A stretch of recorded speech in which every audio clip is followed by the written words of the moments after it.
மறைக்கல்வி மாணவர்களாக நம்முடைய இல்லத்தை நோக்கி வந்திருக்கிறாங்க. நம்ம இல்லத்தை பார்த்து உங்களுக்கு உதவி செய்ய வந்திருக்கிறாங்க. ஆகவே நாம அவங்கள கைதட்டி முதலாவதாக வரவேற்கிறோம்.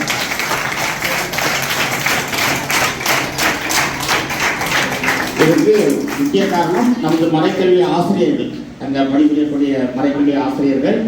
அது குறிப்பாக அருண் சகோதரி அவங்க வந்து 2 பேர் வச்சிருக்கோம். ஸ்கூல்ல ஒரு பேர், கான்வென்ட்ல ஒரு பேர். கான்வென்ட்ல வந்து அமெலியாம்பாங்க, ஸ்கூல்ல ராஜாமணிப்பாங்க. அதெல்லாம் அவங்களுடைய அருண் சகோதரியுடைய தகவல்ல நமக்கு இந்த இல்லத்துக்கு வந்திருக்காங்க. இல்லைன்னா தெரியாது, மக்களுக்கும் தெரியாது. ஒரு சிலருக்கு தெரியும், ஒரு சிலர் இந்த இல்லத்துக்கு வந்திருக்கிறார்கள். அவை இன்றைய நாளில் இவங்களை அறிமுகப்படுத்துவதற்காக நான் இங்கே கூடியது. இந்த இல்லமானது ஜோ ஆண்ட்ரியா இல்லம். ஜோங்கிறது என்னுடைய அண்ணன் ஃபாதராக இருந்தாங்க. 1998 ஒரு விபத்தில் இறந்துட்டாங்க. அவருடைய பேரில் தான் அந்த ஹோம் இருந்தது. இன்னொன்று ஃபாதர் ஆண்ட்ரியா, அது சிஸ்டர் தெரியும், இத்தாலியில் உள்ள ஒரு ஃபாதர். அவங்களும் இந்த இல்லத்துக்கு நிறைய உதவி செய்யக்கூடிய ஃபாதர். அவங்களும் ஒரு காலத்தில் இறந்துட்டாங்க. அதெல்லாம் இந்த 2 பேருடைய பேர்ல இந்த இல்லமானது செயல்பட்டு வருகிறது. இங்கே இருக்கக்கூடிய மாணவர்கள் பையன் வந்து 30 மாணவர்கள் மட்டும், மாணவிகள் வந்து 34 பேர், 64 பேர் இருக்கிறாங்க. 6 பிள்ளைகள் கல்லூரி படிக்கிற பிள்ளைகள் இருக்கிறாங்க. ஆக மொத்தம் 70 பிள்ளைகள் வந்து இந்த இல்லத்துல இருக்கிறாங்க. இங்க மாணவர்கள் மட்டும்தான், பாய்ஸ் மட்டும் தான் இங்க தங்குவாங்க. பின்னாடி உள்ள அறையில வந்து மாணவிகள் இருப்பாங்க. ஆக மொத்தம் 70 பேர் இங்கே வந்து இந்த இல்லத்தில் வந்து தங்கி படித்துக் கொண்டு இருக்கிறார்கள். கல்லூரி படிக்கிறவங்களாம் 2 பேர் நர்சிங் படிக்கிறாங்க.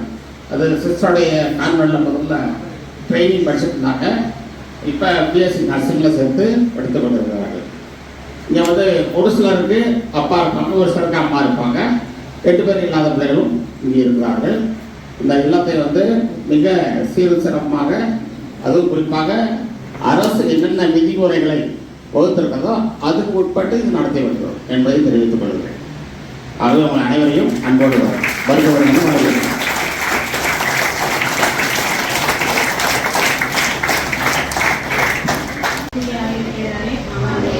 ஆண்டவருக்கு நன்றி செலுத்துங்கள். ஏனெனில் அவர் நல்லவர். அவருடைய வல்ல செயல்களுக்கு நாம் எப்பொழுதும் நன்றி செலுத்த கடமைப்பட்டுள்ளோம்.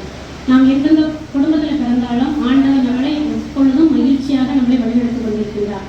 முக்கியமாக இந்த இல்லத்தை நான் சந்திப்பதற்கு நான் நினைக்கிறேன். என் மனதில் திடீரென்று தோன்றியதை ஆண்டவர் அதை இன்று என் கண்ணால் காண்க, இத்தனை மாணவர்களும் இந்த பெற்றோர் இல்லாத பிள்ளைகளை சந்திக்க வாய்ப்பு கொடுப்பதற்காக மனம் நிறைந்த நன்றியை முதலில் அனைவருக்கு தெரிவிக்கின்றேன். ஆண்டவர் நாம் நினைத்த காரியங்கள் எப்பொழுதும் அனுகூலமாக செய்கின்றார். ஏனெனில் கடவுள் எப்பொழுதும் நம்முடன் இருந்து நம்மை வழிநடத்துகின்றார். அந்த ஆண்டவருக்கு எப்பொழுதும் நம் நாவில் வரக்கூடியது நன்றி என்று மட்டுமே. நன்றி சொல்லைய ஆசீர்வாதங்களை இரட்டிப்பாக நமக்கு கொடுத்து கொண்டே இருப்பார். அதனால் நாம் நம்மளை ஒரு நல்ல குடும்பத்தில் பிறக்க வைத்து நல்ல பெற்றோருடன், நல்ல உற்சாக உறவுகளுடன் மற்றும் உங்களுக்கு வழிகாட்டக்கூடிய சிறந்த மறைக்கல்வி ஆசிரியருடன் உங்களை வழிகாட்டி நல்ல ஒரு கிறிஸ்தவ பிள்ளைகளாக வளர்த்தெடுப்பதற்கு உங்களுக்கு எத்தனையோ பேர் முன்னுரையாக இருந்து வழிநடத்துகிறார்கள். அவர்களெல்லாம் நினைத்து நன்றி கூறுவோம். ஒவ்வொரு நாளும் நாம் செய்யக்கூடிய சிறு சிறு உதவிகள் அடுத்தவருக்கு எப்படியாவது போய் சேர வேண்டும் என்ற ஆவலுடன் இந்த இதை ஏற்பாடு செய்தோம். அதோடு உங்களுடைய தாராள உள்ளத்தை நீங்கள் வெளிப்படுத்துமாறு நிறைய பொருட்களை நீங்கள் கொண்டு வந்திருக்கிறீர்கள். இது உங்களுடைய சிறு சிறு தியாகங்கள் ஆண்டவர் ஏற்றுக்கொண்டு உங்களுக்கு முழுமையாக மன நிறைவை உங்களுக்கு கொடுப்பார். நாம் ஏழைகளுக்கு கொடுக்கும் பொழுது இறைவனுக்கே கடன் கொடுக்கிறோம். நீங்கள் இப்பொழுது செய்வது கடவுள் உங்களுக்கு பரிசாக விண்ணகத்தில் உங்களுக்கு பலன் கொடுப்பார். இந்த நம்பிக்கையோடு இந்த நாளுக்காக நாம் நன்றி சொல்வோம். இந்த பிள்ளைகளுக்காகவும் அவருடைய எதிர்காலத்துக்காகவும் நல்ல முறையில் நீங்கள் ஒவ்வொரு நாளும் ஜெபிக்க கடமைப்பட்டிருக்கிறீர்கள். ஏனெனில் உங்களுக்கு வசதி வாய்ப்புகள் நிறையாக இருக்கும். குடும்பத்தில் சில சமயம் சாப்பிட வேண்டாம் அப்படின்னு சொன்னாலும் எனக்கு வேண்டாம் அப்படின்னு சொன்னால் வேண்டாம் விட்டுறீங்க. ஆனால் இந்த பிள்ளைகள் சில சமயத்துக்கு விரும்புவதை சாப்பிடக்கூட வாய்ப்புகள் இல்லாமல் இருக்கலாம். அப்படிப்பட்ட பிள்ளைகளை இணைத்து நீங்கள் கிடைப்பதை நன்றி சொல்லி உண்ண நீங்கள் கடமைப்பட்டிருக்கிறீர்கள் என்பதை இன்று நீங்கள் நினைத்துக் கொள்ளுங்கள். உங்களுடைய வாழ்க்கையில் சின்ன சின்ன தியாகங்கள் பிற்காலத்தில் இது உங்களுக்கு ஞாபகமாக இருக்கட்டும். இந்த மாதிரி குழந்தைகளை பார்த்ததிலிருந்து நான் எதையும் வீணாக்காமல் என்னுடைய வாழ்க்கையில் நான் பொருட்களை பயன்படுத்துகிறேன். அவர்களை நினைத்து நான் பொருட்களை வீணாக்காமல் நான் பயன்படுத்துகிறேன் என்ற முடிவோடு உங்களுடைய வாழ்க்கையை தொடருங்கள். எப்பொழுதும் பிறருக்கு உதவி செய்து வாழ வேண்டும் என்ற நல்ல எண்ணத்தை உங்களுக்கு ஆண்டவர் கொடுப்பதாக இந்த நாளை முடிவு செய்ய ஆண்டவரிடம் கேட்டுக்கொள்வோம். இந்த மன்றாட்டுக்களை எல்லாம் ஆண்டவராக நம்மளுக்கு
சேர்த்து இங்க வந்திருக்கு. இங்க இருக்கிறதுல யாரெல்லாம் ஃபர்ஸ்ட் ஸ்டாண்டர்ட்?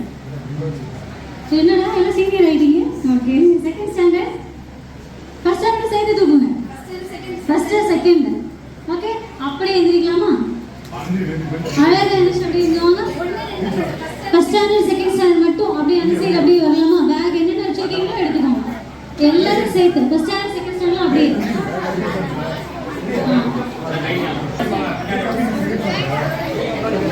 தேர்ட் ஃபோர்த் கை படிக்கணும். ஓகே,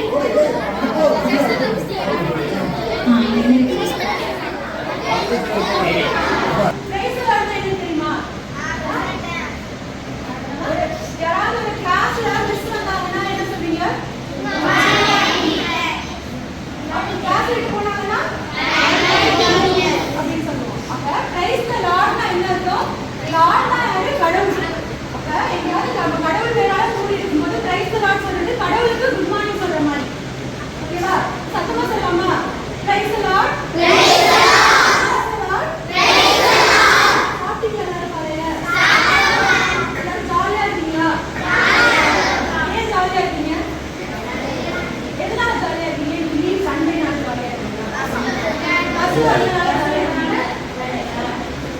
இந்த ஹோட்டல் நீங்கன்னா பாத்தீங்கன்னா நாம இது ரொம்ப ஜாலியா இருக்கும். இங்க பாக்க நீங்க ஜாலியா இருக்கீங்களா?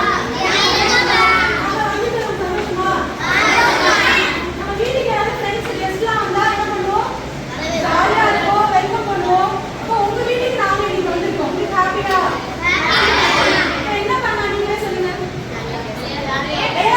விளையாடுறது பிடிக்கும். படிக்கலாம் சொன்னவங்களா கை தூக்குங்க. படிக்கலாமா? அவங்களுக்கு டெஸ்ட் வைக்க வரேன். விளையாடலாம் சொன்னவங்களா? விளையாட யாருக்கும் கேம்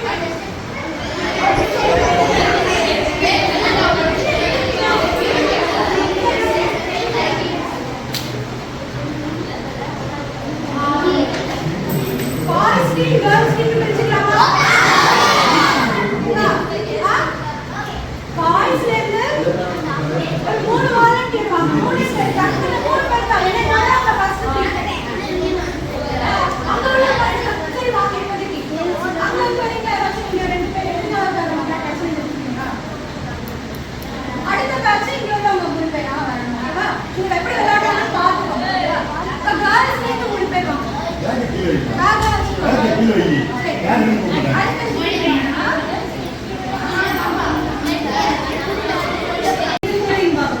என்ன செய்யணும்னா உங்க டீம் கிட்ட நீங்க பேசணும். உங்க டீம்ல இருக்கவங்க நேம் என்னன்னு கேட்கணும். அவங்க என்ன கிளாஸ் படிக்கிறாங்க, உங்களுக்கு என்ன கலர் பிடிக்கும். பாப்பா யார் டிஃப்ரெண்டான கேள்வி கேட்டு டிஃப்ரெண்டானதெல்லாம் இங்க யார் சொல்ல போறான்னு பார்க்கணும். அது உங்க திறமை. ஓகேவா? நான் ஒரு 5 மினிட்ஸ் கொடுக்குறேன். இந்த மார்க்கெட் போனா எப்படி சவுண்ட் இருக்கும்? அவ்வளோ கத்துறது வேறு கேட்கறது அவ்வளோ கத்துறது தேவையில்லை. மெதுவாக கேட்குதுன்னா நீங்க யாராவது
இன்ஜினியர், டாக்டர்.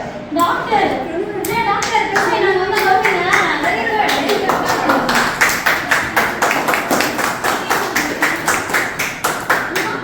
குட். நீங்களும் டாக்டர். Okay, very good. 10 உங்க டீமுக்கு ஒரு 10.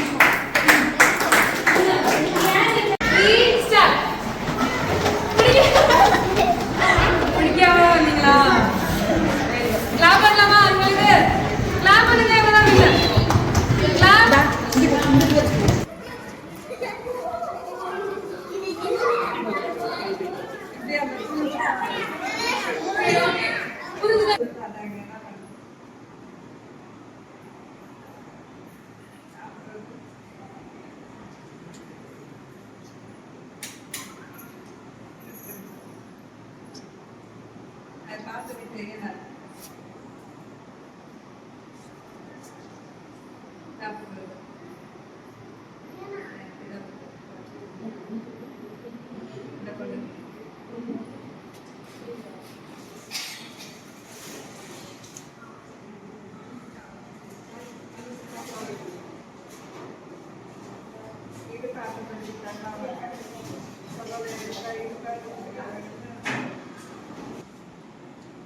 நல்லா தேங்க்யூ. இது நல்லா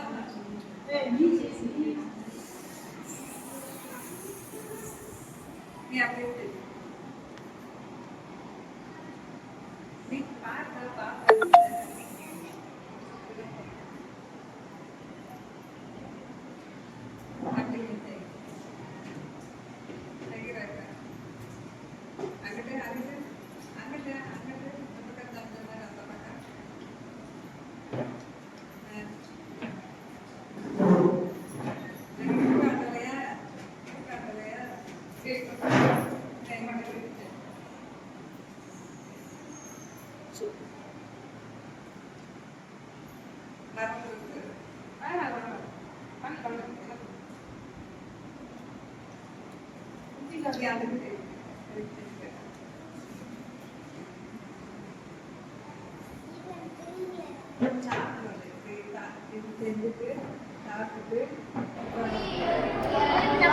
இந்த மாதிரி பண்ணுங்க.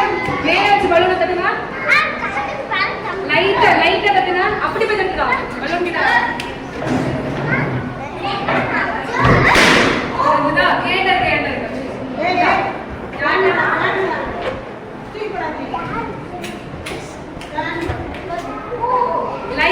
லைட்டா ஃபேன் இல்லாம வருதா?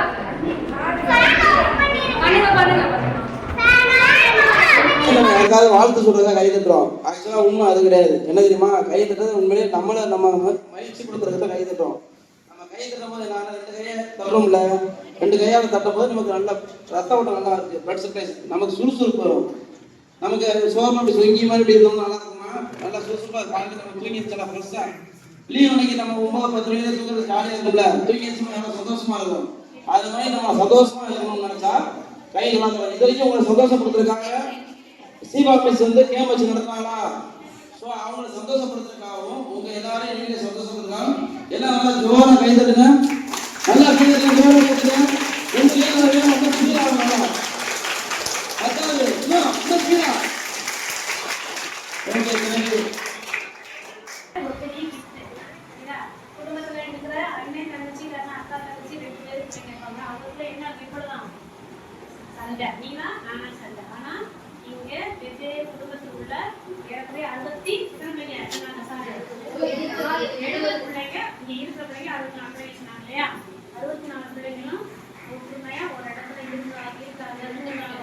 நீங்க பாட்டு சொல்லணும். ஹோட்டல்ல ஓகே விட்டுருங்க முடிச்சு போட வேண்டாம். முடிச்சு ஹோட்டல்ல எல்லாம் செக் பண்றீங்களா? காத்த அப்படியே ரிலீஸ் பண்ணிருங்க. காத்த விட்டுருங்க, ஃபுல்லா எம்டி பண்ணிருங்க. காத்த விட்டுருங்க. நல்ல பலூன் தானே? பலூன்ல எந்த டவுட்டும் இல்லையா? இந்த 10 கப்பை தாண்டி அவங்களுக்கு என்ன கிஃப்ட் வைக்க போறேன்னா 2 கலர்ஃபுல்லான பிளாக் பென்சில். ஓகேவா? ஓகேவா? இவங்களுக்கு 2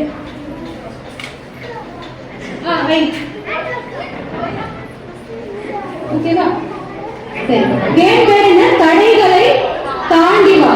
கேமோட ரூல், அவங்க போய் அந்த பென்சில யார் போய் ஃபர்ஸ்ட் ஒரே பென்சில் யார் எடுத்து கீழே போ. சரி, நடுவுல ஒரு சேர் வச்சு அதுல 2 பென்சில் வச்சிருவோம். ஓகேவா? 2 பேரும் பலூன்ல காத்த வச்சு ஊதி, இந்த கப்பெல்லாம் கையால தள்ளி விடக்கூடாது, பலூன்ல காத்த வச்சு ஊதிட்டு ஒவ்வொரு கப்பா அந்த பலூன்ல வர காத்த வச்சு ஊதி ஊதி தள்ளி விட்டு இந்த தடையை 10 தடையை தாண்டி வந்து இந்த பென்சில் தான் எடுக்கணும். யார் ஃபர்ஸ்ட் எடுக்கறாங்க பாப்போமா? டைம் ஆயிடுச்சு. ஒரே ஒரு கேம் முடிஞ்சா சும்மா தள்ளி விடாது, நல்லா ஊதிட்டு ஒரே ஒரு நிமிஷம் ஊதி கொடு. எல்லாம் வெயிட் பண்ணுறோம். இந்த காத்த வச்சு கீழே விழுந்துருச்சா கப்பு? இது மாதிரி 10 கப்பையும் யார் ஃபர்ஸ்ட் தள்ளிட்டு வர கீழே விடுறாங்களோ அவங்க டீம் தான் வின்னர். ஓகேவா? நல்லா கவனிங்க. ரெடியா? ஸ்டாப் பண்ணல. 3 2 1 சொல்லுங்க. ஓகேவா? ரிலீஸ் பண்ணிங்க. பாருங்க இப்போ நீங்க சொல்றீங்களா? நீங்க கவுண்ட் சொல்றீங்களா? 3 2 1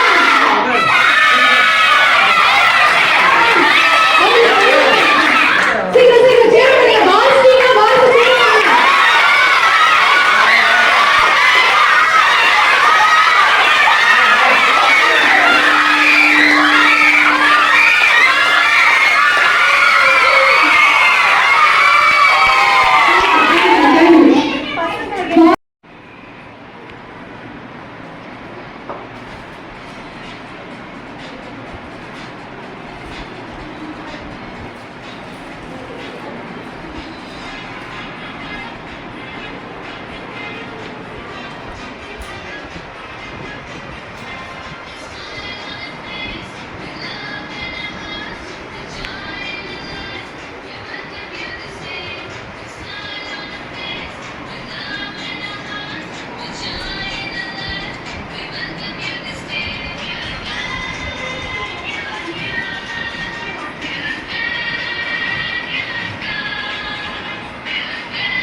சேர்ந்து சொல்லலாமா?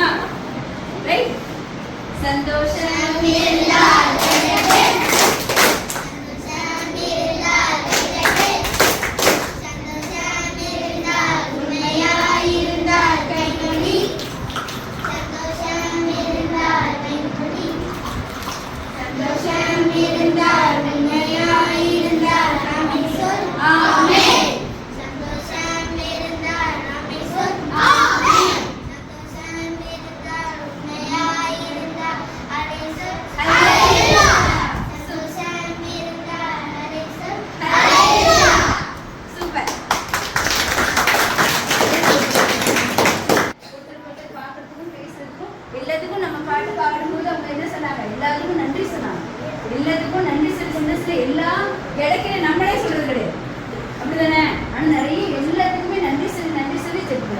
ஸோ எல்லாம் நம்ம கற்றுக்க வேண்டிய விஷயங்கள் இதெல்லாம்.